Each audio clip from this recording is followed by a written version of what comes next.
এর আগে যতবার খেয়েছি আমরা কিনেই খেয়েছি, কোনোদিন ভাবিনি যে বানানো এত সহজ। নাম শুনেই ভয় পেতাম। তো আজ প্রথমবার ছেলের আবদারে আর সম্পূর্ণ নিজের স্টাইলে বার্গার বানাচ্ছি। আশা করছি ভালো লাগবে। ভিডিওটি শেষ পর্যন্ত দেখার অনুরোধ রইল। তো একটা বড় সাইজের আলু ছোট করে কেটে সেদ্ধ করে নিয়েছি, আর নিয়েছি 150 গ্রাম পনির। পনিরটাকেও ছোট করে কেটে নিয়েছি।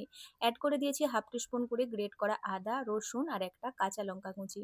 তারপর 1 teaspoon chilli flakes, 1 teaspoon oregano আর বেশ কিছুটা ধনেপাতা কুচি, হাফ টিস্পুনের মতো chaat masala powder, half teaspoon ভাজা জিরের গুঁড়ো আর স্বাদ মতো নুন দিয়ে তো প্রথমে আলু আর পনিরের টুকরোগুলো একটা কাঁটা চামচ দিয়ে ভালো করে ম্যাশ করে নেব। তারপর সবকিছুকে মিশিয়ে নেব।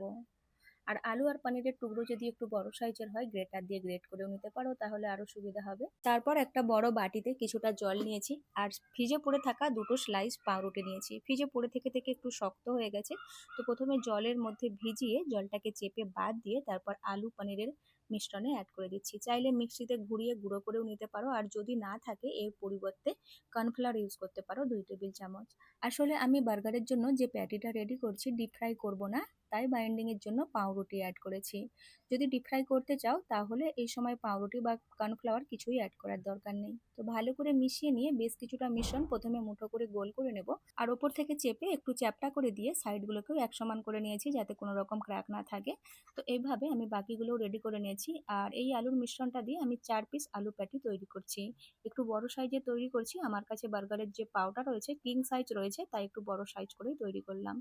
এখন গ্যাসের মধ্যে একটা প্যান বসিয়ে দিয়ে 1 চামচ বাটার অ্যাড করছি। আগেই বলেছি আমি ডিপ ফ্রাই করব না, তাই আলু প্যাটিগুলোকে মিডিয়াম আঁচে 4 থেকে 5 মিনিট সময় নিয়ে সেঁকে নেব।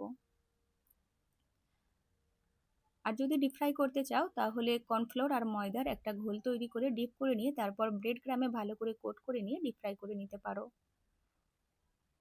তো এভাবে 4 থেকে 5 মিনিট সময় নিয়ে উল্টে পাল্টে আমি প্যাটিগুলোকে সেঁকে নিয়েছি। এখন বার্গার রেডি করার জন্য আমার কাছে যে বার্গার পাও রয়েছে, এই প্যানের মধ্যেই অল্প অল্প বাটার দিয়ে পাওগুলোকে সেঁকে নিচ্ছি। যদি মাঝখান থেকে পাওটা কাটা না থাকে তাহলে কেটে নেওয়ার পর তারপর সেঁকে নিও, তাহলে খেতে বেশি ভালো লাগবে। এখন আমি 2 পিস বার্গার রেডি করব, সেই হিসেবে পাওটা আমি সেঁকে নিচ্ছি। এখন 2 পিস পাওয়ের মধ্যে 1 চামচ করে তন্দুরি মেয়ো অ্যাড করে ভালো করে লাগিয়ে নিচ্ছি। তন্দুরি মেয়ো না থাকলে নর্মাল মেয়োর মধ্যে টমেটো কেচাপ মিশিয়ে নিয়েও লাগিয়ে নিতে পারো। তারপর এর মধ্যে একে একে সাজিয়ে দেব স্যালাড পাতা বা লেটুস পাতা।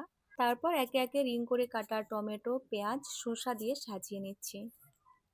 ওপর থেকে একটু চাট মশলা ছড়িয়ে দিচ্ছি যাতে এই স্যালাডগুলো ফিকা না লাগে।